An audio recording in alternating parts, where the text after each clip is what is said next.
it amazing how a frame can totally change the look of something? Today I'm going to show you how I made these little cards using tiny frames, which I think really enhance the card toppers.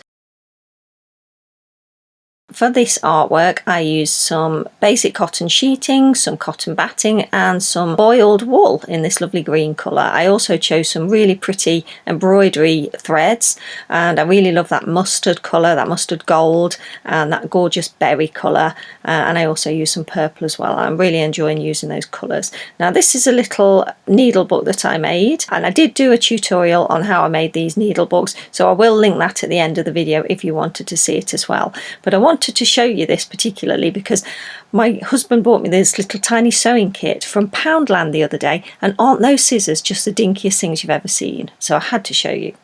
So what I did was cut out a couple of frames, and I wanted to mount my card toppers just onto a small A6 card like that, so I made sure that the frames would fit. I did use a die cutter, but I will use a template on my Ko-fi page for you if you want it. For this particular one here, I actually cut the frame out using the wool, and then I stitched on top of it to show the flowers and the seed heads sort of coming out at different angles. And for this one here, what I did was just cut a little piece of the fabric and added the backing onto it, and then I used those stitches there, and I just wanted to add a little bit of lace there, which I thought just made the little scene pop.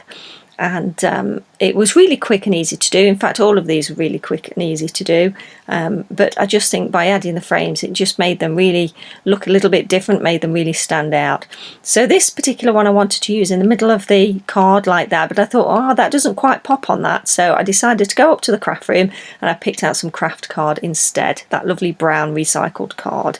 And in order to stick this down I used that Beacon 3-in-1 craft glue. It's absolutely fantastic for fabric.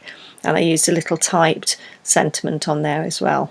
For my second card I used a card cutout, and what I wanted to do was add it onto the card with that frame around it, just slightly raised because I wanted it to pop out. So I went up to the craft room, and again I used the Beacon 3-in-1 glue, and I just added the frame on top of the stitched piece and then generously applied a layer of glue to the back of that, ready to stick down. Now for my sentiment I actually used a stamped piece of, I think it's cotton twill tape they call it, and I stamped those myself. So this is the final project, and don't they look absolutely cute? I really love that craft card one. I really love those colours.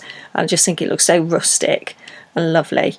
And the embroidered one, although it's not perfect, I could have learnt something from my positioning. I'm going to do a little bit of a doodle for you if you wanted to download it out of my Ko-fi page. So if you've enjoyed seeing this, please do give me a thumbs up, and I look forward to seeing you in the next video. Take care, bye.